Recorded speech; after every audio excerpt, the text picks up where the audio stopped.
बहुत बहुत स्वागत है दोस्तों आप सभी का विकास स्टडी पॉइंट में। दोस्तों इस वीडियो में हम बात करने वाले हैं क्लास 11 का हिस्ट्री और चैप्टर का नाम है मूल निवासियों का विस्थापन। तो चलिए करते हैं चैप्टर की शुरुआत। देखिए चैप्टर का नाम क्या लिखा है, मूल निवासियों का विस्थापन। It means displacement of indigenous people, यानी कि जो मूल निवासी इंडिजीनियस पीपल होते हैं उनका किस तरीके से डिस्प्लेसमेंट हुआ, इसके बारे में हम बात करने वाले हैं। ठीक है, चलिए तो करते हैं चीजों की शुरुआत और देखते हैं मूल निवासियों का विस्थापन। सबसे पहले आप ये समझिए कि मूल निवासी का मतलब क्या होता है। मूल निवासी का मतलब क्या होता है कि कोई व्यक्ति है जो किसी जगह पे, ठीक है, रह रहा हो या वहां पे, देखिए सबसे पहली चीज कि कोई ऐसा व्यक्ति जो जिस जगह पे रह रहा हो उसका जन्म वहां पे हुआ हो, उसके जो पेरेंट्स है वही वहां पे हो, यानी उनके जो पूर्वज है वो भी वहीं पे पैदा हुए हो, उसी को कहते हैं मूल निवासी। फॉर एग्जाम्पल के लिए सपोज करो मैं दिल्ली में रह रहा हूं और दिल्ली में मैं बहुत टाइम से रह रहा हूं, ठीक है, मेरे पिताजी का जन्म यही हुआ है, ठीक है, मेरे दादा का जन्म यही हुआ है, तो इस तरीके से मुझे कहा जा सकता है कि मैं यहाँ का मूल निवासी हूँ, क्योंकि मेरे जो पूर्वज है वो भी यहीं के हैं। समझ में आ रही बात, मुझे क्या कहा जाएगा, मूल निवासी। ठीक है, तो ये तो चलो मैंने आपको बता दिया, लेकिन हालांकि ऐसा सही नहीं है, क्योंकि हमारा जन्म है यूपी में हुआ था, वो तो दिल्ली में हम आए हैं और इस तरीके से, है ना, दिल्ली में ही पढ़ाई लिखाई 10वीं के बाद से स्टार्ट हुई थी, तो इस तरीके से। तो चलिए तो आपने क्या समझा, मूल निवासी का मतलब होता है कोई जो व्यक्ति है लंबे समय पर किसी मौजूदा स्थान पे रहते हुए आ रहा हो, उसका जन्म भी वहां पे हुआ हो और उसके जो पूर्वज है वो भी उन चीज से कनेक्टेड होते हैं, तो उसी को कहते हैं मूल निवासी। ठीक है, तो देखिए मूल निवासी कौन होते हैं। मूल निवासी वे लोग होते हैं जो किसी स्थान के सबसे पहले और प्राचीन निवासी माने जाते हैं और उनका अस्तित्व उस भूमि से कई सारे पीढ़ियों से जुड़ा हुआ हो, यानी कि कई सारे पूर्वजों से जुड़ा हुआ हो, उसको हम कहते हैं मूल निवासी। विशेषताओं की बात कर लेते हैं भाई। उस क्षेत्र की प्राकृतिक जनजाति या फिर समुदाय, यानी कि किसी कोई क्षेत्र है वहां पर कोई भी ऐसी जाति प्रजाति है जो कि बहुत ही प्राचीन हो, तो ये इसकी विशेषताएं होती है, उनकी जो संस्कृति होती है, भाषा होती है, परंपराएं, ये सब चीजें उत्पन्न होती है। कोई व्यक्ति कहीं पे अगर रहता है तो जाहिर सी बात है अपनी संस्कृति, अपनी परंपराएं, इन चीजों को फैलाकर रखता है, बनाकर रखता है। अच्छा, उनका इतिहास उस क्षेत्र से काफी जुड़ा हुआ रहता है, बाहर से आकर लोग नहीं बसते। ये नहीं कि मतलब कोई दूसरा व्यक्ति जाके यहाँ पे बस गया तो ये भी वहां का मूल निवासी हो जाएगा, ऐसा कुछ भी नहीं है। ठीक है, आगे क्या लिखा है, प्राकृतिक संसाधन व भूमि से उसका गहरा संबंध हो, क्योंकि वो व्यक्ति बहुत ही लंबे समय से उस जगह पे रहते हुए आ रहा है, तो इट मींस क्या हुआ कि प्राकृतिक संसाधन और जो भूमि के साथ उसका जो संबंध है वो काफी घनिष्ठ हुआ होता है, इसी को हम कहते हैं मूल निवासी। आपको समझ में आ रहा होगा, इस तरीके से आप इमेज देख सकते हो कि इस तरीके से ये इमेज है। ठीक है, चलिए अब हम थोड़ा सा और आगे बात करते हैं। अच्छा हाँ, सबसे पहले आप मैप की बात कर लेते हैं। इस मैप में आपको मैं कुछ चीजें बता देता हूँ। ये चैप्टर ना बहुत ही इंटरेस्टेड है, बहुत ही आसान है। ठीक है, तो बस इस चीज को समझ के रखिएगा। जैसे कि आपको पता है ये वर्ल्ड मैप है, ठीक है। सबसे पहले मैं अपना प्यारा देश इंडिया दिखा देता हूँ। देखिए ये है इंडिया, ठीक है, ये तो आपको पता होना चाहिए। चलिए अब हम बात करते हैं। देखिए ये बात 18वीं सदी के आसपास की है। ठीक है, 18वीं सदी के आसपास क्या हुआ, बहुत ही तेजी से मतलब ये समझिए कि जो सिलसिला स्टार्ट हुआ ये 15वीं सदी से स्टार्ट हो गया था। ठीक है, कि यहाँ के जो यूरोपीय जो लोग थे ना, यहाँ के जो यूरोपीय लोग थे, ये धीरे धीरे, सबसे पहले मैं यहाँ पे चेंज कर देता हूँ ना, आपको ग्रीन कर दो, ग्रीन नहीं व्हाइट कर देता हूँ, व्हाइट से समझ आया? अरे हाँ, व्हाइट से नजर आएगा।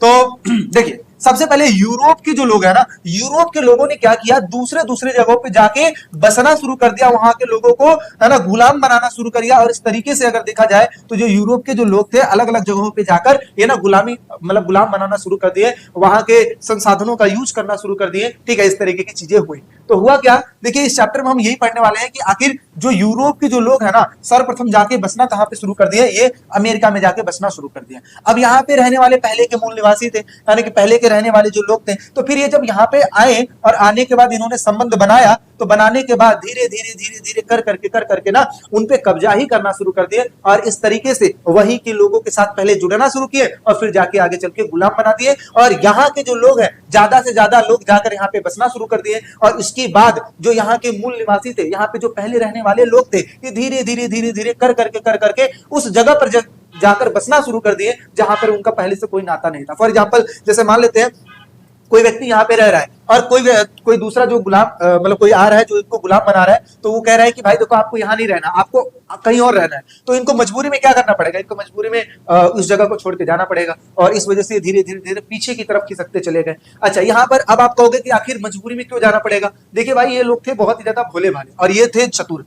चतुर लोग भोले भाले लोगों को बहुत ही इजीली बहका लेते थे। पहले तो इन्होंने घनिष्ठता वाले संबंध बनाए, जब घनिष्ठता वाले संबंध बनाए कि देखो हम आपस में भाई भाई हैं, इस तरीके का जो संबंध बनाए, लेकिन आगे चल के धीरे धीरे धीरे धीरे धीरे धीरे ये इनको ही गुलाम बनाना शुरू कर दिया और यहाँ से सामान भर भर कर यहाँ पे भेजना शुरू कर दिए और इस तरीके से इनको पूरा कब्जे में ले लिया। इसको भी ले लिया, ये जो दक्षिण अमेरिका है इसको भी कब्जे में ले लिया। तो इस तरीके की चीजें थी। अच्छा, किसने कब्जा किया? जैसे स्पेन हो गया, जैसे पुर्तगाल हो गया, जैसे ब्रिटेन हो गया, जैसे फ्रांस हो गया, जैसे आयरलैंड हो गया, ये ऐसे वो देश थे जिन्होंने इनको गुलाम बनाया। अच्छा, इसके बाद क्या किया? इसके बाद इसको गुलाम बनाया, ऑस्ट्रेलिया को। अच्छा, इनके साथ तो कुछ ज्यादा ही कर दिए थे। क्या? इनकी ही जमीनों को ये कह दिया था टेरा न्यूलियस। क्या होता है टेरा न्यूलियस? टेरा न्यूलियस का मतलब होता है कि भाई तुम्हारी जमीन ऐसी जमीन है जो किसी की नहीं है, मतलब ये तुम्हारी जमीन नहीं है, ये सरकार की जमीन। और सरकार किसका? यानी कि हम, ये जमीन सारी हमारी है। अच्छा, इन्होंने इनको टेरा न्यूलियस, इनकी जमीनों को टेरा न्यूलियस बोल दिया और इनकी ही चीजों को इतिहास की किताबों में जगह नहीं दी। क्यों नहीं दी? क्योंकि इनको लगता था ना इनको कि भाई हम बहुत ज्यादा चतुर है, स्मार्ट है और यहाँ के जो लोग हैं ना बहुत ही ज्यादा वैसे हैं जिनको रहने का कोई तौर तरीका नहीं, कोई सभ्यता नहीं, कोई कुछ नहीं। ठीक है, तो इसकी वजह से ये इनको गुलाम बना लिया और उनकी जमीनों को टेरा न्यूलियस घोषित कर दिया और दासों की तरह उनको जीवन जीने पे मजबूर कर दिया। तो इस चैप्टर में हम यही पढ़ेंगे कि आखिर किस तरीके से इन पे कब्जा किए, यहाँ के लोगों के साथ संबंध कैसे स्थापित किए और इनको किस तरीके से ये धीरे धीरे कर करके इनको पीछे आना पड़ा, किस तरीके से वो यहाँ पे पहुंचे और आगे चल के किस तरीके से इन्होंने ऑस्ट्रेलिया को गुलाम बनाया। इन्हीं चीज के ऊपर ये अपना पूरा का पूरा चैप्टर है, आपको इजीली समझ में आएगा। समझ में आ रही बात? इस चैप्टर का नाम मूल निवासियों का विस्थापन इसीलिए रखा गया क्योंकि यहाँ के जो लोग हैं, मूल निवासी हैं, इनको मजबूरन यहाँ से लेकर यहाँ पे शिफ्ट होना पड़ा, मजबूरन दूसरी जगह पे जाना पड़ गया। जिनका जो बहुत समय से एक जगह पे रहते हुए आ रहे थे, उनको मजबूरी में एक जगह से दूसरी जगह पे जाना पड़ गया। इसी को हम कहते हैं मूल निवासियों का विस्थापन। अच्छा, एक चीज आप और भी पढ़ोगे इसमें गोल्ड रश के बारे में, यानी कि ये वो जगह था जहां पे संसाधन गोल्ड ज्यादा मिल रहा था। ठीक है, इसकी वजह से यहाँ से जो लोग हैं भाग भाग के यहाँ पे आते थे, क्योंकि आने की वजह क्या है? आने की वजह यही है, संसाधन यहाँ पे मिलता था। जो लोग जल्दी से जल्दी अमीर बनने के चक्कर में यहाँ से यहाँ पे आ जाते थे और इस तरीके से इन्होंने इनको गुलाम बनाया, यहाँ के संसाधनों का यूज किया और वहीं पे बस गए। इस तरीके की चीजें समझ में आ रही बात? तो चलिए करते हैं, ये आई थिंक आपको समझ में आ गई, स्टोरी समझ में आ गई होगी। अब हम बात करते हैं मेन चीजों की। मेन क्या मतलब, अब स्टार्टिंग से विस्तार पूर्वक हम बात करेंगे। ठीक है, तो समझिए, देखिए क्या लिखा है, यूरोपीय लोग अमेरिका में क्यों जाकर बसना चाहते हैं। पहला ही क्वेश्चन कि जो यूरोपीय जो लोग थे, जो मैंने आपको बताया, वो अमेरिका में जाकर क्यों बसना चाहते थे। तो सबसे पहली चीज क्या लिखा है, नई भूमि और प्राकृतिक संसाधन पाने के लिए, कि अगर वो इस जगह को छोड़कर इस जगह पे आएंगे तो यहाँ पर नई भूमि मिलेगी जहां से उनका पहले से कोई लेना देना नहीं है, तो यहाँ पे प्राकृतिक संसाधन भी अच्छे खासे मिलेंगे। ठीक है, दूसरे नंबर पे सोना और चांदी व्यापार से अधिक धन कमाना चाहते थे, क्योंकि यहाँ पे सोना भी मिलता था अमेरिका में, चांदी भी मिलता था, तो ये चाहते थे कि यहाँ पे आ जाऊंगा ना तो मैं जल्द से जल्द अमीर बन जाऊंगा। आगे क्या हुआ? अच्छा, एक कारण और था, यूरोप में ऐसा सिस्टम चलता था, यूरोप में जो सारी संपत्ति होती थी वो बड़े बेटों को दी जाती थी, छोटे को उसका उत्तराधिकारी नहीं बनाया जाता था। अब छोटे लोग क्या करेंगे, उनको भी तो अपनी जिंदगी चलानी है, तो वो उस जगह को छोड़कर अमेरिका में चले जाते थे ताकि जल्द से जल्द अमीर बन पाए और रोजगार पा पाए और अपनी जिंदगी को चला पाए, क्योंकि उनको यूरोप में ठिकाना नहीं लग पा रहा था। तो क्या लिखा है कि यूरोप में छोटे बच्चे को संपत्ति का दावेदार नहीं माना जाता था, इसलिए वो पैसा कमाने के लिए अमेरिका चले जाते थे। अगला, धार्मिक स्वतंत्रता हासिल करने के लिए, क्योंकि यहाँ पे रहोगे तो तरह तरह के जो यहाँ के धर्म है इसको फॉलो करोगे, लेकिन आप नई जगह पे जाओगे तो एक नया जगह मिलेगा, वहां पे जरूरी नहीं है कि वहां पे धर्म हो, आप अपने हिसाब से वहां पे रह सकते हो। ठीक है, चलिए अगला क्या लिखा है, यूरोपीय देशों की औपनिवेशिक प्रतियोगिता के लिए, यहाँ के जो देश थे जैसे ब्रिटेन, फ्रांस, आयरलैंड, ये सब चाहते थे कि हम कितने लोगों को गुलाम बना लें। तो होड़ थी, एक कंपटीशन था कि चलो मैं जाके कब्जा कर लूं, इसीलिए तरह तरह से ये दूसरे जगहों पर जाके कब्जा करते थे। ठीक है, तो इस वजह से यूरोपीय देशों की औपनिवेशिक प्रतियोगिता के कारण आगे यूरोप में जनसंख्या बढ़ने की वजह से बेरोजगारी थी, यानी कि यहाँ पर बेरोजगारी थी क्योंकि जो लोगों की संख्या ज्यादा थी, तो इन्होंने सोचा कि काम करते हैं अमेरिका में चलते हैं या फिर किसी ऐसी जगह पे चलते हैं जहां पे ये चीजें हो। ठीक है, यानी जाके बच सकते हैं। नई जगहों की खोज तथा रोमांचक की इच्छा, यानी कि नई जगहों की ये खोज करते थे और इनका मानना था कि अगर नए नए जगहों पे जाएंगे तो हमें काफी अच्छा लगेगा, काफी इंजॉय हम कर पाएंगे, इस तरीके की चीजें कर पाएंगे। तो ये है यूरोपीय लोग किस तरीके से अमेरिका में जाके बसते थे या फिर क्यों बसते थे। ठीक है, चलिए स्क्रीनशॉट लेना तो आप जल्दी से इसका स्क्रीनशॉट ले लीजिए। नेक्स्ट बढ़ते हैं आगे क्या लिखा है, सेटलर। सेटलर क्या होता है भाई? सेटलर क्या होता है? सेटलर का मतलब होता है आबादकार। क्या होता है मतलब? आबादकार। तो देखिए क्या लिखा हुआ है, सेटलर का मतलब होता है आबादकार, जो ऐसे लोग थे जो कहीं और से आकर कहीं और जाकर सेट हो गए थे, बस गए थे, उसी को क्या कहते हैं? सेटलर ही तो कहते हैं। फॉर एग्जाम्पल हमें ही देख लो, जैसे कि मैंने बताया यूपी में हमारा जन्म हुआ लेकिन आके दिल्ली में रह गए, तो मतलब क्या हुआ? सेट हो गए, यहाँ पे आकर मैं सेट हो गया, मतलब सेटलर हो गया। ठीक है, तो क्या लिखा है, सेटलर यानी कि सेटल, सेटलर देखिए अर्थ क्या होता है, आबादकार यानी जिसको कहा जाता है बसने वाला, वह व्यक्ति जो किसी नए क्षेत्र में जाकर स्थायी रूप से बस जाता है उसको सेटलर कहा जाता है। दक्षिण अफ्रीका में यह शब्द, देखिए अब मैं आपको बताऊं, जो दक्षिण अफ्रीका है, जो नीचे आपने देखा जो दक्षिण अफ्रीका है, वहां पे जो शब्द है किसके लिए यूज किया गया था, डच के लिए यूज किया गया था, ठीक है, क्योंकि वो लोग वहां पे जाके बस गए थे। आयरलैंड, न्यूजीलैंड और ऑस्ट्रेलिया, यह शब्द ब्रिटिश वासियों के लिए किया गया था, क्योंकि ब्रिटेन से जो लोग थे वो जाकर आयरलैंड में बस गए थे, न्यूजीलैंड में बस गए थे, ऑस्ट्रेलिया में जाके बस गए थे। अच्छा आगे अमेरिका में ये शब्द सेटलर शब्द किसके लिए यूज किया गया था, मैंने बताया यूरोपीय लोगों के लिए यूज किया गया था, क्योंकि यूरोप के लोग जाके अमेरिका में बस गए थे। तो हम ये कह सकते हैं कि जो दक्षिण अफ्रीका में ये वर्ड डच के लिए यूज किया गया था, इसके अलावा आयरलैंड, न्यूजीलैंड, ऑस्ट्रेलिया में जो सेटलर शब्द का इस्तेमाल किया गया था ये ब्रिटिश के लिए इस्तेमाल किया गया था, और अमेरिका में जो शब्द इस्तेमाल किया गया था यूरोपीय लोगों के लिए इस्तेमाल किया गया था, और इसी वजह से वो वहां पे जाकर क्या कर सकते थे, बस सकते थे, नई बस्तियां बसा सकते थे। आप देख सकते हो कि इस तरीके से इमेज में पानियों के रास्ते इतनी बड़ी बड़ी जहाज लेके आते थे और वहीं पे ये बस जाते थे। तो इस प्रकार की चीजें हैं। चलिए नेक्स्ट बात करते हैं, आगे हम समझते हैं बेमपुल बेल्ट के बारे में। किसके बारे में बात करेंगे, बेमपुल बेल्ट। अच्छा ये बेमपुल बेल्ट क्या है, तो देखिए जब एक कबीला दूसरे कबीले के साथ संबंध स्थापित करता था, जब एक कबीला दूसरे कबीले के साथ संबंध स्थापित करता था तो उस संबंध की वजह से आपस में कुछ लेन देन करते थे। जैसे एक होता नहीं है, जब एक दोस्त दूसरे दोस्त को जब बनाता है तो फ्रेंडशिप डे पे फ्रेंडशिप बैंड देता है ना, बैंड जो इसको हाथों में पहनता है। इस तरीके से ये लोग बेमपुल बेल्ट देते थे जो कि सिप्पियों से बनी हुई होती थी, तो बेल्ट का आदान प्रदान करते थे, इसी को हम बेमपुल बेल्ट के नाम से जानते हैं। तो देखिए बेमपुल बेल्ट रंगीन सिप्पियों यानी कि बीट से बनाया जाता था, आपस में सिलकर इस चीज को बनाया जाने वाला एक प्रकार का बेल्ट था। यह केवल सजावट का सामान नहीं बल्कि सामाजिक और सांस्कृतिक आदान प्रदान का एक प्रकार का माध्यम भी था, और किसी समझौते के बाद इसे स्थायी कबीलों के बीच में आदान प्रदान किया जाता था, और जिससे उसका जो सौहार्द का मतलब होता है एक तरीके से मित्रतापूर्ण जो चीजें हैं, ठीक है, जो संबंध है ये काफी मजबूत होते थे। इसी वजह से ये बेमपुल बेल्ट आपस में लेन देन के काम आता था। आई होप सो आपको समझ में आया होगा। चलिए नेक्स्ट बात कर लेते हैं, आगे समझते हैं। ओ अच्छा, अब देखिए ये इसमें मैं क्या आपको बता रहा हूं कि आपको किस तरीके से फ्री में पीडीएफ मिल सकता है, ठीक है, फ्री में पीडीएफ देखने को मिल सकता है कहां पे, ठीक है, विकास स्टडी पॉइंट के ऐप से। तो आपको क्या करना है, विकास स्टडी पॉइंट का एप्लीकेशन डाउनलोड करना है, कहां से, प्ले स्टोर से डाउनलोड करना है, और उसके बाद उस पर एक वेरिफिकेशन आता है, फोन नंबर से आप वेरिफिकेशन कर लेना, ठीक है। जैसे ही आप ये चीज कर लोगे और जैसे ही इस चीज को ओपन करोगे तो ओपन करने के बाद आपके सामने कुछ इस तरीके से इंटरफेस खुलेगा, ठीक है। अभी मैंने आपको बताया कि जो नोट्स मिलेगा वो क्या मिलेगा, फ्री मिलेगा। तो बड़े ध्यान से देखिएगा, यहाँ पे जैसे नोट्स के प्राइजेस लिखे हुए हैं तो प्राइस पे आपको ध्यान नहीं देना है, सिंपल सा क्या करना है, आपको जाना है स्टोर में, है ना, कहां जाओगे, स्टोर में, स्टोर पे क्लिक करोगे, इस तरीके से कोर्सेज आपके आएंगे, ठीक है। यहाँ पे आपको कोर्स ढूंढ लेना है, देखिए 9th का, 10th का, 11th का, 12th का, साइंस का, आर्ट्स का, कॉमर्स का, हर टाइप्स के नोट्स आपको देखने को मिलेंगे। आपको क्या करना है, स्टोर पे क्लिक करना है, आपको चीजें देखने को मिल जाएंगी। इसके बाद फॉर एग्जाम्पल आपको कोई नोट्स चाहिए, फॉर एग्जाम्पल जैसे पॉलिटिकल साइंस का नोट चाहिए, आपको क्या करना है, इस पे क्लिक करना है। जैसे आप क्लिक करोगे इस तरीके का इंटरफेस खुलेगा, यहाँ पर आपको पढ़ना है तो आप अबाउट कोर्स के बारे में पढ़ सकते हो, किसमें क्या क्या चीजें हैं, किस तरीके की चीजें हैं, ठीक है, ये ओवरव्यू है। और इसके साथ साथ आपके इसके बगल में क्या लिखा है, कंटेंट, तो आपको क्या करना है, कंटेंट पे क्लिक करना है। जैसे आप कंटेंट पे क्लिक करेंगे, ठीक है, जैसे ही आप कंटेंट पे क्लिक करेंगे, क्लिक करने के बाद इस तरीके के सब्जेक्ट्स आ जाएंगे, ठीक है। सब्जेक्ट्स के बाद आपको किसी एक पे जो भी चीज चाहिए, जैसे पोल साइंस, हिस्ट्री, इंग्लिश, इस तरीके का है तो आप किसी एक पे क्लिक कर दीजिएगा।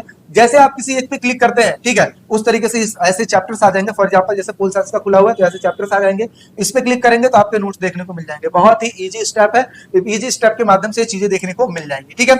तो ऐसा है। अच्छा एक चीज मैं आपको और बता दूं कि ये तो हो गया फ्री में नोट्स, किसका, सारे सब्जेक्ट होगा। लेकिन कुछ बच्चे ऐसे कहते हैं कि भैया मैं ना इसका पीडीएफ चाहता हूँ, पीडीएफ में प्रिंट आउट करवा लूं, और मैं आपको एक चीज दिखाता हूं कि बच्चे कैसे प्रिंट आउट करवाते हैं, ठीक है।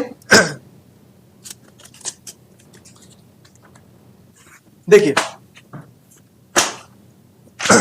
आपको नजर आ रहे हैं, इस तरीके से बच्चे इस चीज का प्रिंट आउट कराते हैं, और प्रिंट आउट करने के बाद स्टडी कर पाते हैं ना, अच्छे से स्टडी कर पाते हैं। तो आपको क्या करना है, अगर आपको इस तरीके से प्रिंट आउट कराना है, आप देश के किसी भी कोने में हो, ठीक है, आप हर जगह पे इस तरीके से नोट्स प्रिंट आउट करवा सकते हो। आपको क्या करना पड़ेगा, सिंपल सी बात है, यहाँ से आपको पीडीएफ ले लेना है, ठीक है। पीडीएफ कैसे मिलेगा, पहली बात मैं बता दूं आपको कि ये जो चीज है आप इसको स्क्रीनशॉट लोगे बिल्कुल नहीं होगा, डाउनलोड करोगे नहीं हो पाएगा। क्यों, क्योंकि इस पे सारी चीज की रिस्ट्रिक्शन लगी है। देखिए हम भी नोट्स बनाते हैं तो हमें भी मेहनत लगता है, आज मैं पढ़ा रहा हूँ तो मुझे मेहनत लग रहा है, सारी चीज कर रहा हूँ मुझे मेहनत लग रहा है, और आपके व्यूज के वजह से, आप देखिए व्यूज देखिए कितने व्यूज आते हैं, ज्यादा अच्छे नहीं आ रहे ना, तो जाहिर सी बात है कि हमें भी तो कुछ काम करना पड़ेगा ना। तो ऐसे में जो नोट्स है ना ये पेड है, तो आपको अगर देख के लिखना है तो सारी चीजें फ्री, आप देख देख के लिख सकते हो, लेकिन आप चाहते हो इसका पीडीएफ, तो पीडीएफ के लिए आपको क्या करना पड़ेगा, यहाँ पर बाई नाउ का ऑप्शन है, यहाँ पे देखिए सारे सब्जेक्टों के नोट्स है ना, देखिए पोल साइंस, हिस्ट्री, इंग्लिश, इसी वजह से इतना प्राइस है। अदरवाइज मैं आपको बताऊं यहाँ पे 49 रुपीज का प्राइस होता है। अगर आप कोई एक सब्जेक्ट लेते हो ना तो आपको 49 रुपीज देना पड़ेगा। आपको बाई नाउ पे क्लिक करना है, जैसे बाई नाउ पे क्लिक करोगे,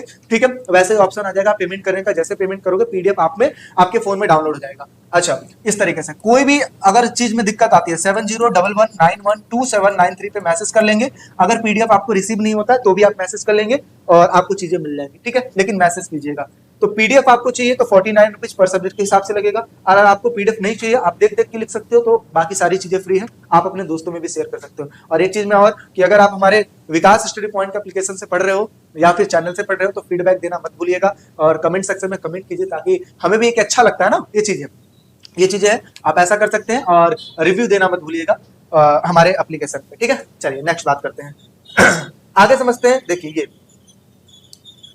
देखिए क्या लिखा हुआ है, स्पेन और पुर्तगाल का प्रवास। स्पेन और पुर्तगाल का प्रवास का मतलब क्या होता है, प्रवास यानी कि स्पेन और पुर्तगाल के लोग जो है 18वीं शताब्दी में अमेरिका के अन्य अन्य क्षेत्रों में बसने लगे थे। प्रवास का मतलब होता है एक जगह को छोड़ना और दूसरी जगह पे चले जाना। तो जो यूरोप और स्पेन के जो लोग थे ना, मतलब स्पेन और पुर्तगाल के जो लोग थे 18वीं शताब्दी में क्या किया, इन्होंने अमेरिका के अन्य क्षेत्रों में जाकर बसना शुरू कर दिया।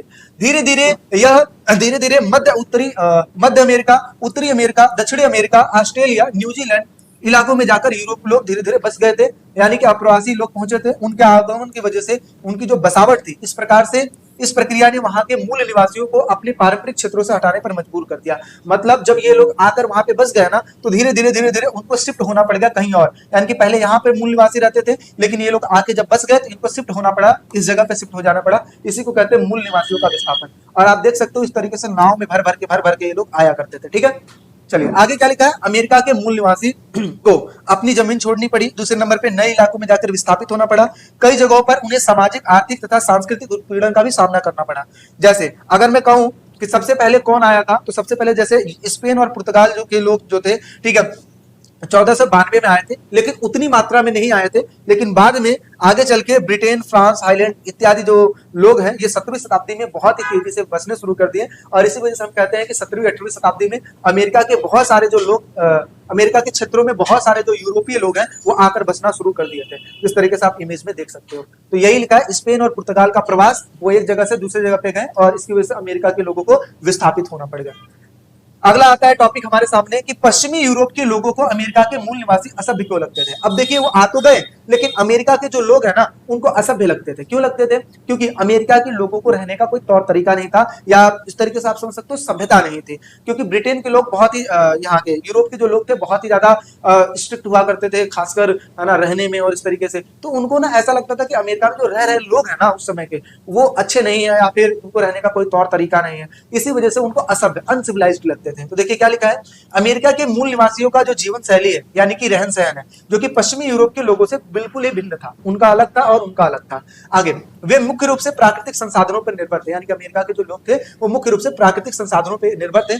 उनकी कोई भी लिखित शिक्षित या फिर यानी कि लिखित शिक्षा या फिर औपनिवेशिक संस्था नहीं थी, यानी कि कोई भी औपनिवेशिक संस्था नहीं, कहीं वो पढ़ाई लिखाई नहीं करते थे। और उनकी सामाजिक जो प्रथाएं थी यूरोपीय आदर्शों से बिल्कुल अलग थी, यानी कि बिल्कुल ही भिन्न थे। यूरोप के लोग अलग तरीके से जिंदगी जीते थे, अमेरिका के लोग अलग तरीके से जिंदगी जीते थे। इस कारण से पश्चिमी यूरोप के लोगों को अमेरिका के जो लोग हैं वो असभ्य लगते थे और पिछड़ा हुआ लगते थे। इस तरीके से आप देख सकते हैं, ठीक है। चलिए आगे बढ़ते हैं। अगला क्या लिखा है, रेड इंडियन क्या है ना, रेड इंडियन कई बार एक नंबर में आ जाता है। रेड इंडियन क्या है, रेड इंडियन अमेरिका के मूल निवासी को कहा जाता था। और ये कौन से मूल निवासियों को कहा जाता था, यह 500 स्वतंत्र कबीले हुआ करते थे, उन समूहों का नाम हुआ करता था जो अमेरिकी सरकार के संधि के अंतर्गत आरक्षित इलाकों में रहते थे, उनको कहा जाता था।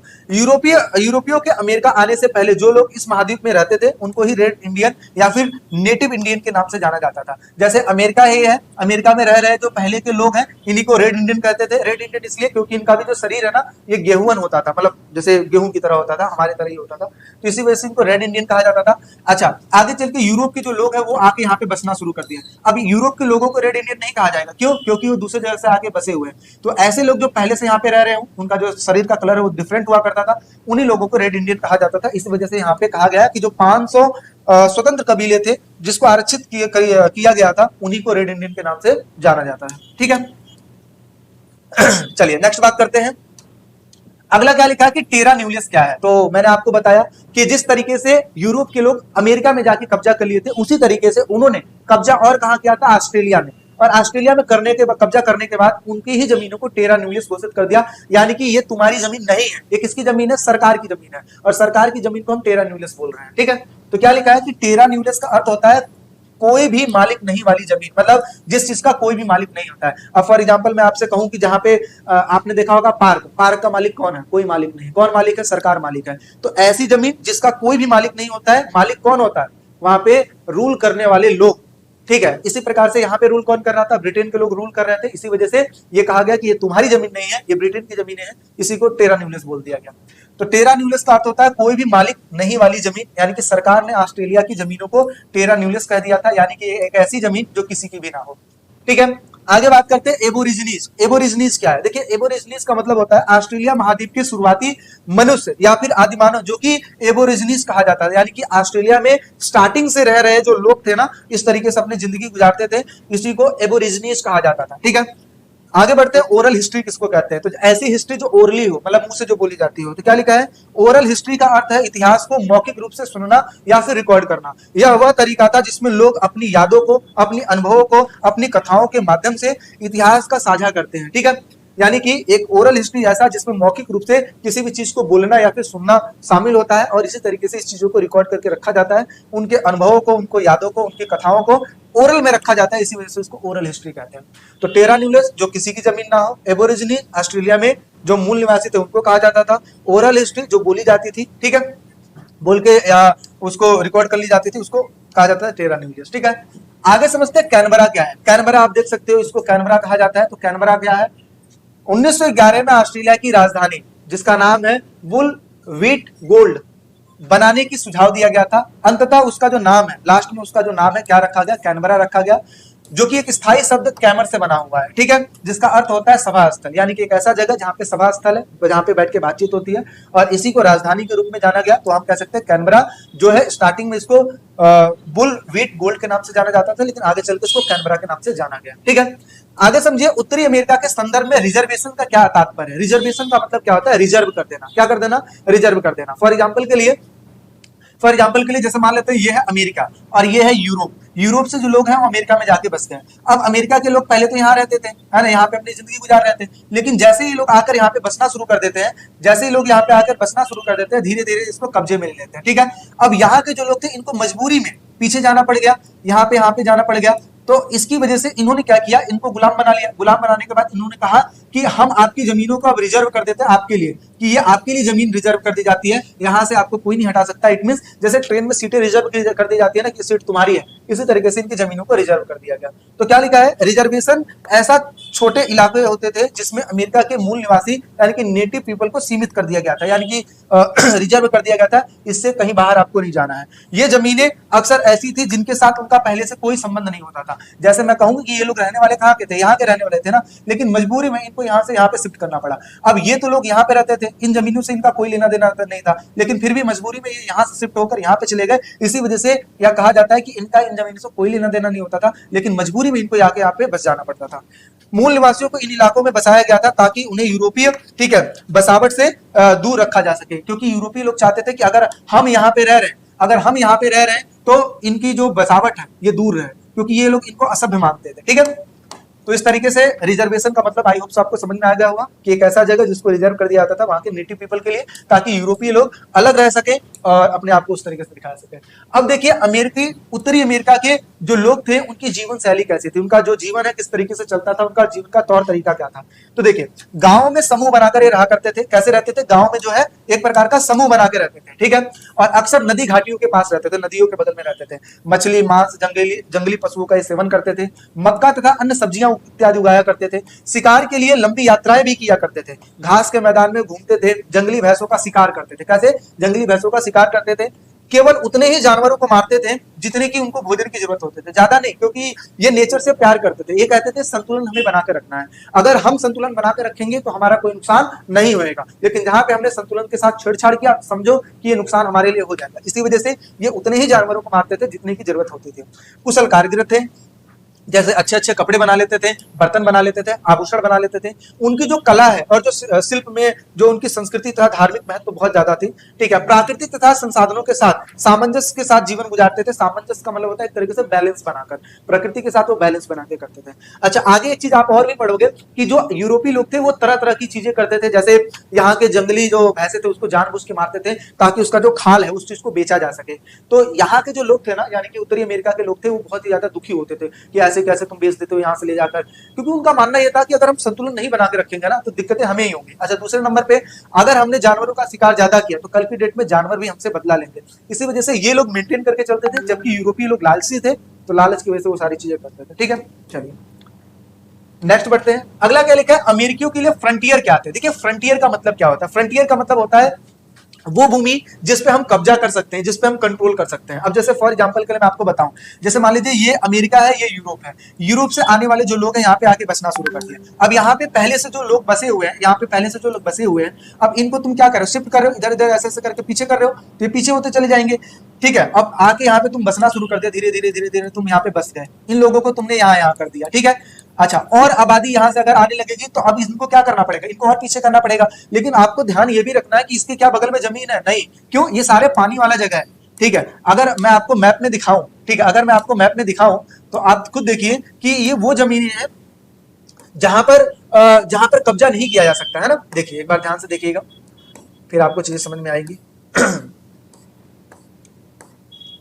हाँ, देखिए अगर मैं आपसे कहूं कि जैसे यूरोप के जो लोग हैं यहाँ से उठे और यहाँ पे आके बसना शुरू कर दिए, अब धीरे धीरे धीरे यहाँ तक बस गए, इन लोगों को पीछे पीछे शिफ्ट कर दिया। अब ये पीछे तो शिफ्ट हो गए, लेकिन अब क्या ये इससे आगे बढ़ सकते हैं? बिल्कुल नहीं। क्यों? ये तो पानी है ना यार। तो इसका मतलब क्या होगा कि फ्रंटियर वो सीमा है जिसपे कंट्रोल किया जा सकता है, लेकिन वो जगह नहीं जिसपे हम कंट्रोल ही ना कर पाए। जैसे मान लीजिए पानी है, तो पानी में थोड़ी तुम जमीन बसा सकते हो या फिर रह सकते हो, थोड़ी ना हो पाएगा। तो इसका मतलब क्या होगा कि एक समय धीरे धीरे करते करते आपका जो फ्रंटियर है, जहां पे आप कब्जा कर सकते थे, ये धीरे धीरे क्या हो जाएगा, खत्म हो जाएगा। किसी को कहा जाता है फ्रंटियर। क्या कहा जाता था? फ्रंटियर। तो अब जल्दी से देख लेते हैं फ्रंटियर के बारे में। कैनबरा जीवन शैली फ्रंटियर। हाँ, देखिए क्या लिखा हुआ है। देखिए क्या लिखा है, अमेरिकियों के लिए फ्रंटियर के क्या मायने थे। अमेरिकियों की प्रारंभिक बस्तियां कहां थी? पूर्व में थी। जैसे कि मैंने बताया स्टार्टिंग में पूर्व में यहाँ पे बस्तियां बसाई गई थी। पश्चिम का जो क्षेत्र था तब उनका कोई लेना देना नहीं था, पश्चिम के क्षेत्रों से कोई लेना देना नहीं था। समय के साथ अमेरिका पश्चिम की ओर बढ़ना शुरू कर दिया, यानी कि धीरे धीरे धीरे इनको शिफ्ट होना पड़ेगा, क्योंकि सामने से वो बंदे जो थे वो शिफ्ट करना चाहते थे आगे। उनके राज्यों की जो सीमा यानी कि जो फ्रंटियर थी, धीरे धीरे कहां खिसकती चली गई? पश्चिम में। पहले यहाँ पे रहते थे, अब धीरे धीरे धीरे पीछे शिफ्ट होते चले गए। अच्छा, फ्रंटियर क्या है? फ्रंटियर उस भूमि या फिर उस सीमा को कहते हैं जिस पर किसी देश का कंट्रोल नहीं था या अधिकार स्थापित नहीं किया जा सकता था। ठीक है, 1892 तक संयुक्त राज्य अमेरिका का विस्तार पूरा हो चुका था, पश्चिमी सीमा तक वो पहुंच गए थे, यानी कि धीरे धीरे करके यहाँ तक पूरा बस गए थे। अब इससे पीछे नहीं बच सकते थे क्योंकि यहाँ पे सारा पानी था। ठीक है, अमेरिका की पूर्वी में अटलांटिक महासागर और पश्चिम में प्रशांत महासागर होने के कारण अब और भूमि का विस्तार नहीं हो सकता था। ठीक है, और भूमि का विस्तार नहीं किया जा सकता था या उपलब्ध नहीं था। इसलिए हम ये कह सकते हैं कि जब फ्रंटियर है, फ्रंटियर धीरे धीरे क्या हो गया था? खत्म हो गया था। जैसे कि आपको पता है कि यहाँ पे अगर पूरा बस जाओगे, यहाँ पे पूरा बस गए, तो क्या आप आगे पानी में बस पाओगे? बिल्कुल नहीं। इसका मतलब क्या हो जाएगा? आपका फ्रंटियर धीरे धीरे खत्म हो जाएगा। यानी कि फ्रंटियर हम उस सीमा को कहते हैं जहां पे पहले से किसी का कंट्रोल नहीं है, आप वहां पे कंट्रोल करते हो, ठीक है, और अपनी सीमा को बढ़ाते हो, उसी को हम फ्रंटियर के नाम से जानते हैं। तो इस तरीके से ये फ्रंटियर है। ठीक है, अगला टॉपिक हमारे सामने क्या लिखा हुआ है कि संयुक्त राज्य अमेरिका में दास प्रथा और प्रचलन और समाप्ति। मतलब अमेरिका में दास प्रथा किस तरीके से चल रही थी और इसका प्रचलन क्या था। प्रचलन का मतलब होता है एक तरीके से किस तरीके से वहां पे दास बनाए जाते थे, और समाप्ति मतलब किस तरीके से समाप्त हुए। ज्यादा बड़ा टॉपिक नहीं है, बहुत ही इजी में आपको समझ में आएगा।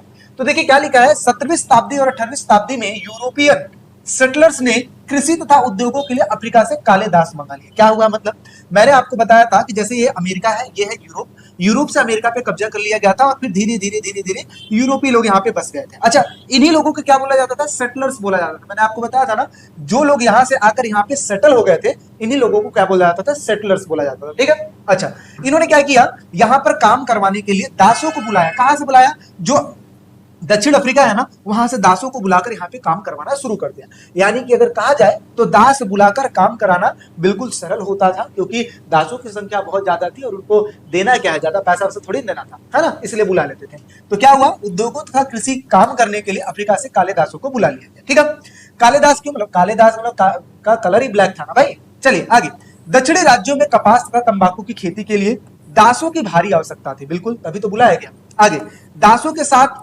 अमानवीय व्यवहार। अब देखिए दास तो दासी है, दासों को नौकर की तरह ट्रीट किया जाता था। तो अमानवीय का मतलब क्या होता है, जैसे एक मनुष्य की तरह व्यवहार करते हैं कि हाँ आपको ये काम करना, आपको वो काम करना, ये तो हो गया मनुष्य वाली बात। और एक होता है जाहिलों वाली बात है कि हाँ भाई मतलब गाली देके तुझे ये करना, तुझे वो करना, उसे कहते हैं अमानवीय।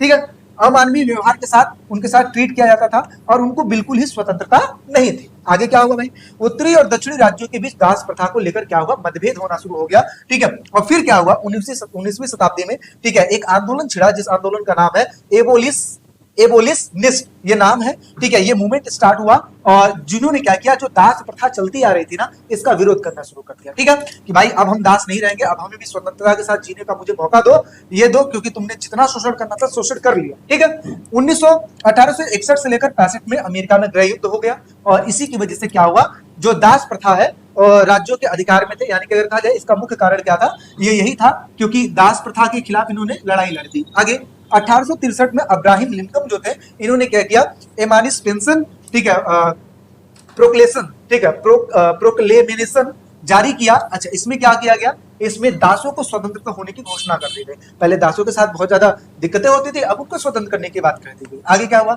1865 में संयुक्त राज्य अमेरिका के संविधान में 13वां संशोधन पारित किया गया जिसमें दास प्रथा को पूरी तरीके से समाप्त कर दिया गया। तो हमने क्या पढ़ा, दासों को बुलाया गया, दासों के साथ व्यवहार अच्छा नहीं किया गया, फिर दासों ने मिलकर आंदोलन छेड़ दिया, आगे चलकर अमेरिका में गृह युद्ध हो गए और फिर उसके बाद दासों को स्वतंत्र कर दिया गया। दास प्रथा की समाप्ति ने अमेरिका में समानता की बात की गई और स्वतंत्रता की बात की गई। ठीक है, इसको और मजबूत कर दिया और अफ्रीका अमेरिकियों के नागरिक अधिकारों की नींव रखी गई। यानी कि ऐसे लोग जो अफ्रीका से आए हैं और जो अमेरिकी लोग हैं, ये लोगों ही दासों की तरह जिंदगी बिताते थे, इन लोगों के अधिकारों की बातें होनी शुरू हो गई।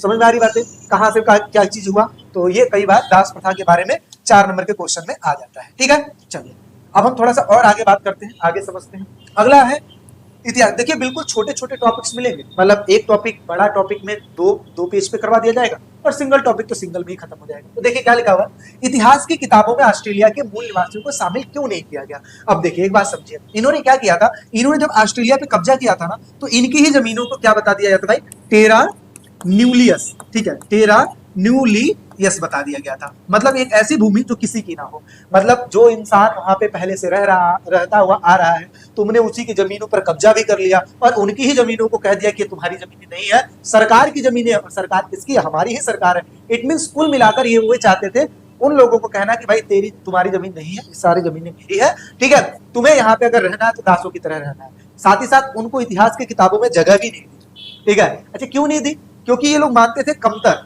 ये मानते थे कि हम जैसे है ना, हमारे जैसे ऑस्ट्रेलिया के लोग नहीं है। दूसरे नंबर पे क्या, दूसरे नंबर पे उनके रहने का कोई तौर तरीका नहीं है, शिक्षित नहीं है, इस तरीके की स्टेटमेंट पहले दी जाती थी। ठीक है, और इसी की वजह से उन्होंने इतिहास की किताबों में उनको जगह भी नहीं दी। ठीक है, तो क्या लिखा है, इतिहास ज्यादातर यूरोपीय लोगों ने लिखा था। ठीक है, इसलिए उनकी संस्कृति और कामों को ज्यादा महत्व दिया गया। जिसने लिखा उसकी संस्कृति और कामों को ज्यादा महत्व दिया गया, मूल निवासियों को बहुत ही कमतर समझा गया। यूरोपीय लोग मूल निवासियों को कमतर समझते थे, उनकी भूमि पर कब्जा कर उनका शोषण भी करते थे। साथ ही साथ ऑस्ट्रेलिया को, ठीक है, टेरा न्यूलियस घोषित कर दिया गया था, यानी कि ऐसी भूमि जो किसी की भी नहीं हो, मानकर वहां के निवासियों को नजरअंदाज कर दिया गया। इसके इतिहास का ज्ञान को लिखित रूप से नहीं माना गया, यानी कि ऑस्ट्रेलिया के ज्ञान और इतिहास को अच्छा नहीं माना गया, इसलिए उसको स्थान भी नहीं देगी।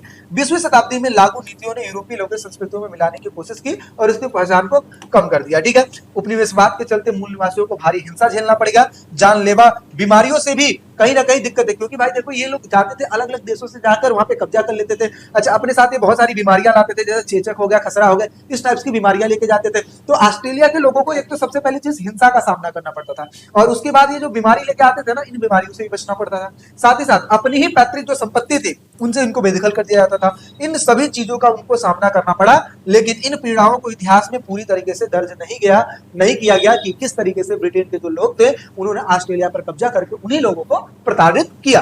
इन सब चीज को जगह नहीं दी गई। जैसा कि मैंने आपको बताया, बहुत ही वो वैसा समझते थे इसलिए उनको जगह नहीं दी गई। लेकिन आगे चल के आप लोग ये भी पढ़ोगे कि ऑस्ट्रेलिया की चीजों को सराहना भी दी गई, लेकिन कब दी गई ये आगे हम बात करेंगे।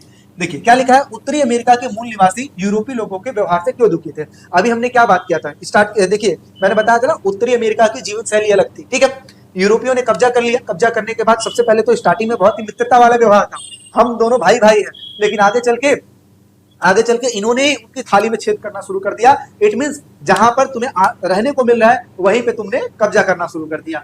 तो बस यही सब कारण है जिसकी वजह से जो अमेरिकी लोग थे बहुत ही ज्यादा दुखी थे उनसे। मूल निवासी जिन वस्तुओं को यूरोपीय लोगों को आदान प्रदान करते थे उन्हें दोस्ती में दिया गया उपहार मानते थे। जैसे मान लीजिए यूरोप से कोई लोग आए, ठीक है, अब इनके तो भोले वाले थे अमेरिका के लोग, उनको तो कुछ पता नहीं था। यूरोप से लोग आए, इनके साथ दोस्ती की, दोस्ती करने के बाद अब यूरोपीय लोगों के पास अच्छी जो अमेरिकी लोगों के पास अच्छी अच्छी चीजें थी, इन्होंने उनको देना शुरू कर दिया, ये सोच के कि हमारे ही दोस्त है, इनको लाभ दे देते हैं। अब उनको क्या पता कि भाई ये दोस्त नहीं, दोस्त के पीठ पे खंजर घोंपने वाला काम कर रहे हैं। फिर वो क्या करते थे, वो भी कुछ देते थे, और ऐसे में ये जो सामान देते थे ज्यादा और वो सामान देते थे कम, और इन्होंने ये सोचा कि जब इनके पास इतना सामान है तो क्यों ना धीरे धीरे धीरे धीरे करके इन्हीं चीजों को लूटा जाए। फिर क्या हुआ, फिर लूटना शुरू किए और धीरे धीरे उन्हीं लोगों को गुलाम बना लिया, उन्हीं लोगों पे कब्जा कर लिया, उन्हीं के संसाधनों का यूज करना शुरू कर दिया। अब इसकी वजह से जब यूरोपीय लोग अमेरिकी लोगों को बाद में पता लगा कि नहीं ये तो हमारे शोषण कर रहे हैं, तब इन्होंने कहा कि भाई ये सही नहीं है और दुखी हो गए।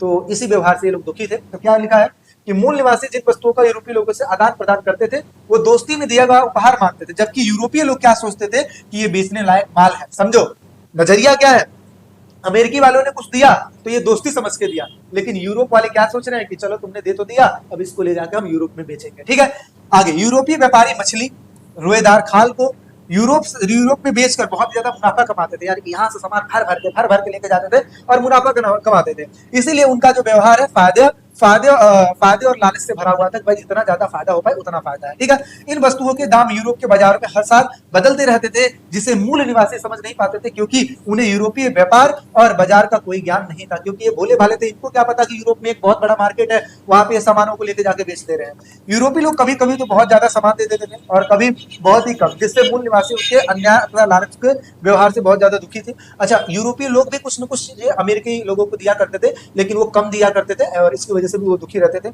यूरोपीय लोगों ने रोएदार खाद्य प्राप्त करने के लिए बड़ी संख्या में क्या मारा, बड़ी संख्या में जानवरों का शिकार करना शुरू कर दिया, और इसकी वजह से वहां के जो मूल निवासी थे काफी डरे हुए थे, क्योंकि उनका मूल निवासियों का भय यह था कि अगर हमने जानवरों को मारा है तो कहीं ना कहीं जो जानवर है हमसे भी बदला लेंगे। तो क्या लिखा है, प्राकृतिक तथा जानवर इस प्रकृति और जानवर इस विनाश का बदला हमसे जरूर लेंगे। और इन्हीं सभी चीजों की वजह से जो यूरोपीय लोग थे, इनके व्यवहार की वजह से जो अमेरिकी लोग थे वो बहुत ज्यादा दुखी हुआ करते थे। ठीक है, तो यही कारण है जिसकी वजह से अमेरिकी लोग यूरोपीय लोग से दुखी हुआ करते थे।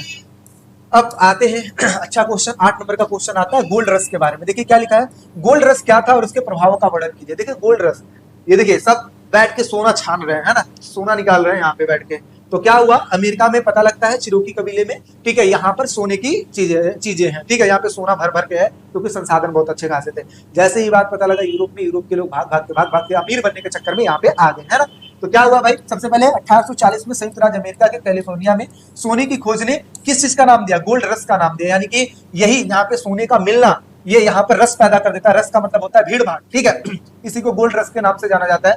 गोल्ड रश वह समय था जब किसी क्षेत्र में सोने मिलने की खबर फैलने लगी और जिसकी वजह से बड़ी संख्या में जो लोग थे अचानक वहां पे पहुंच गए और सोने खोजने लगे। और 19वीं शताब्दी में ऑस्ट्रेलिया, अमेरिका तथा कनाडा जैसे देशों में भी गोल्ड रश हुआ, यानी कि वहां पर भी जाकर सोने की खोज होनी शुरू हो गई। ठीक है, अब ऐसे में जितने ज्यादा लोग आए, ठीक है, आने के बाद ऐसा नहीं है कि जहां यहाँ सोना रखा है इसको उठाया लेके चले गए, नहीं, सोना इतना आसानी से नहीं मिलता, उसको बल्कि छानना और बहुत सारे प्रोसेस के द्वारा निकाला जाता है। ठीक है, तो फिर क्या किया गया, वहां पे बहुत सारे काम करवाने पड़े, जैसे उसको कहीं ना कहीं उद्योग की स्थापना करनी पड़ेगी, ताकि पत्थरों को तोड़ तोड़कर, जिसमें मात्रा चाहे नदियों में चाहे पत्थरों में जहां जहां भी सोने की मात्रा होती थी उनको तोड़ फोड़ कर, ठीक है, उसको साफ किया जाता था। तो जाहिर सी बात है उद्योगों की स्थापना करनी पड़ेगी। तो देखिए गोल्ड रश के कुछ प्रभाव भी पड़े। क्या प्रभाव पड़े, जैसे सोने के कारण, ठीक है, सोने के कारण नए शहर बसाने पड़े वहां पे, व्यापार जिसकी वजह से बढ़ा, खनन उद्योग में भी कहीं ना कहीं बढ़ोतरी हुई, और साथ ही साथ देखा जाए खनन उद्योग का मतलब होता है जहाँ पे खुदाई वगैरह किया जा सके।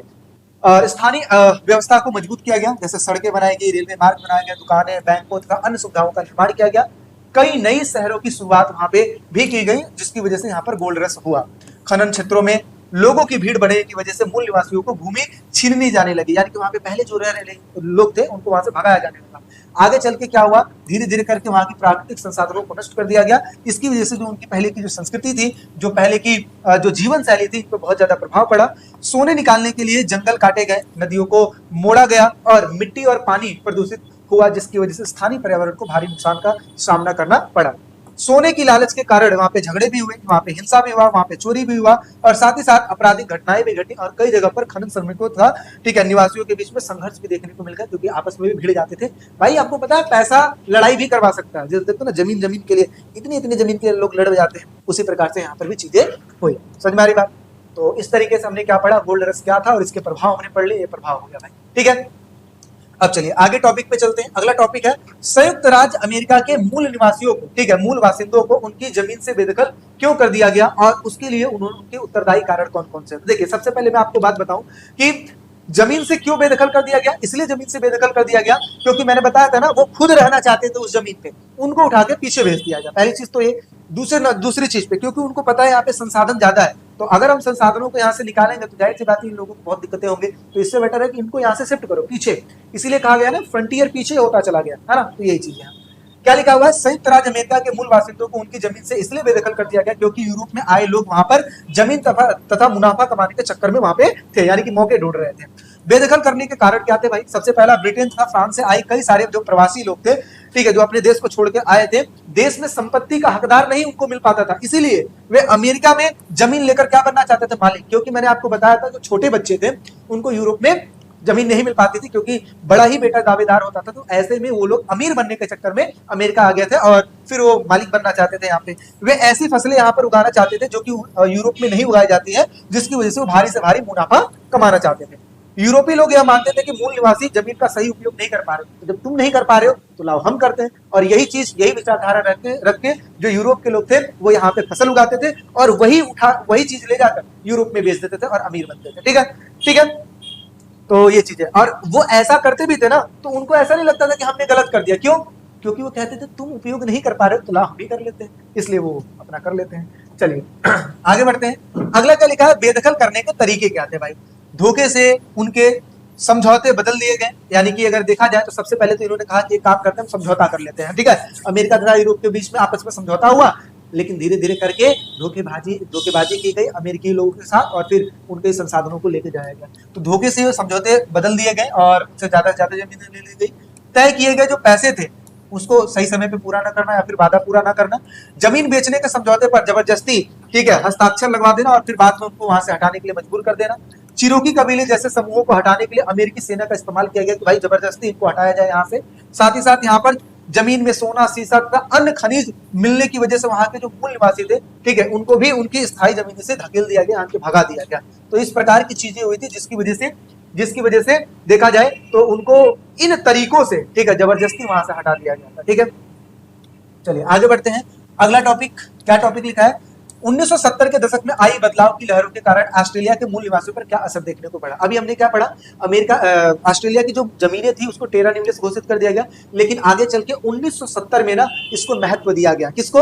ऑस्ट्रेलिया की चीजों को, तो उनकी संस्कृति को महत्व दिया गया। इनके बारे में हम पढ़ते हैं। तो क्या लिखा हुआ है, 1970 के दशकों में ऑस्ट्रेलिया में आई बदलावों ने मूल निवासियों के जीवन, ठीक है, पर कई सारे महत्वपूर्ण प्रभाव डाले। इन बदलावों से उनकी स्थिति पहले की तुलना में काफी अच्छी हो गई। जैसे मूल निवासियों को समान नागरिक अधिकार दिए गए, उन्हें मुख्य धारा समाज का हिस्सा स्वीकार किया जाने लगा, ठीक है, यानी कि उनको महत्व दिया जाने लगा।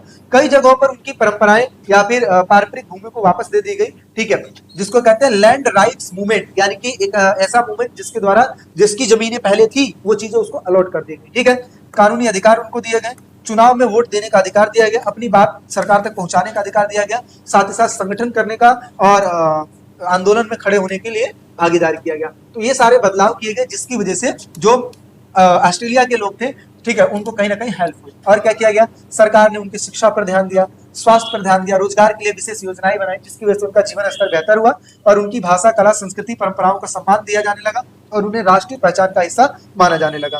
पहले की तरह नस्ली भेदभाव खुले रूप से नहीं हो रहा था, समाज में उनके लिए जागरूकता तथा संवेदनशीलता बढ़ी और इसकी वजह से उनको इंपॉर्टेंस दिया गया। किसको? ऑस्ट्रेलिया के लोगों को। जहाँ पे पहले इंपॉर्टेंस नहीं दिया जाता था, अब वहीं पे उनको इंपॉर्टेंस दिया जाने लगा। चलिए अब एक लास्ट टॉपिक की तरफ चलते हैं, इसके बाद अपना चैप्टर ओवर हो जाएगा। क्या लिखा है, आंसुओं की राह क्या है। आंसुओं की राह क्या है, तो जैसे कि आप इस इमेज में भी देख सकते हैं।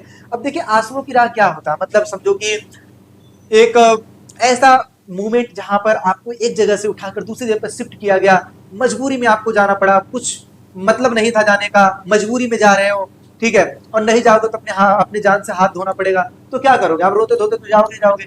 और ऐसे में कई लोगों की डेथ भी हो जाएगी। तो यही सब सारी घटना यहाँ पर भी घटी थी जब वहां के मूल निवासियों को हटाया गया था। इसी घटना को आंसुओं की राह कहा जाता है। तो आंसुओं की राह अमेरिका के इतिहास की वह दर्दनाक घटना थी जिसमें हजारों मूल निवासियों को, ठीक है, जो नेटिव अमेरिकन थे, उनकी जमीनों को उनकी अपनी भूमि से जबरदस्ती हटा दिया गया था और दूर कुछ क्षेत्रों में भेजा जाने लगा था। मैंने कहा था ना कि जैसे पहले लोग यहाँ पे रह रहे हैं, ठीक है, तो अब यूरोपीय लोगों ने कब्जा कर लिया तो ये यहाँ पे बसना शुरू कर देते, इनको उठाकर इस जगह पे भेजा गया। तो इनका मानना ये था कि भाई हम यहाँ पे जाए तो जाए क्यों, जब हमारी जमीनें यहाँ है तो हम यहीं रहेंगे। लेकिन क्या करें, मजबूरी में जाना पड़ा। तो फिर क्या हुआ, यह घटना कहाँ हुई, यह घटना 1830 के आसपास में अमेरिका में हुई थी, जब अमेरिकी सरकार ने मूल निवासियों को उनके जंगल तथा जमीनों से हटाकर नए क्षेत्रों में भेज दिया था। ठीक है, फिर क्या क्या हुआ था ये चीज को देख लेते हैं। देखिए क्या लिखा हुआ है, यह घटना क्यों कहलाए आंसुओं की राह। पहले इसके कई सारे कारण हैं। विस्थापन की वजह से इस चीज को कहा गया। पहले जैसे लोग भूख से मर रहे थे, बीमारियों की वजह से भी मर रहे थे, ठंड तथा थकान की वजह से भी मर रहे थे, परिवार को एक दूसरे से बिछड़ने की वजह से कहीं ना कहीं लोग दुखी थे, हजारों लोगों ने रास्ते में दम तोड़ दिया, मतलब खत्म हो गए, और इन्हीं की वजह से इसको आंसू की राह कहा गया। इस पूरी यात्रा में इतने आंसू बहाए गए कि इसे प्रतीकात्मक रूप दिया गया है, टीयर्स ऑफ, ठीक है, ट्रेल ऑफ टीयर्स कहा जाता है। ठीक है, ट्रेल ऑफ टीयर्स कहा जाता है, यानी कि आंसुओं की राह कहा जाता है। तो इस तरीके से अगर कहा जाए तो यही है आंसुओं की राह, और इसी की वजह से ये सारी चीजें हुई थी। अब क्या करें, मजबूरी में तुमको जाना पड़ा और इस तरीके से ये चीजें हुई थी। बस चैप्टर आपका हो गया होगा, यही था आपके चैप्टर में, और आई होप सो आपने एंजॉय किया होगा। बहुत ईजी लैंग्वेज में मैंने किया है, चीजों को कीजिए और दूसरों को भी शेयर कीजिए, है ना। जितने दोस्तों को आप लोग शेयर करोगे फायदा आपका भी होगा, हमारा भी। तो इसी वजह से आप करिए चीजों की शेयर। बाकी किसी भी चीज में कोई दिक्कत परेशानी है तो भाई जरूर कमेंट सेक्शन में कमेंट कीजिए, आपके लिए बैठे हुए। ठीक है, चलिए फिर मिलते हैं एक नेक्स्ट वीडियो में। वीक के लिए फिर टेक केयर, बाय बाय।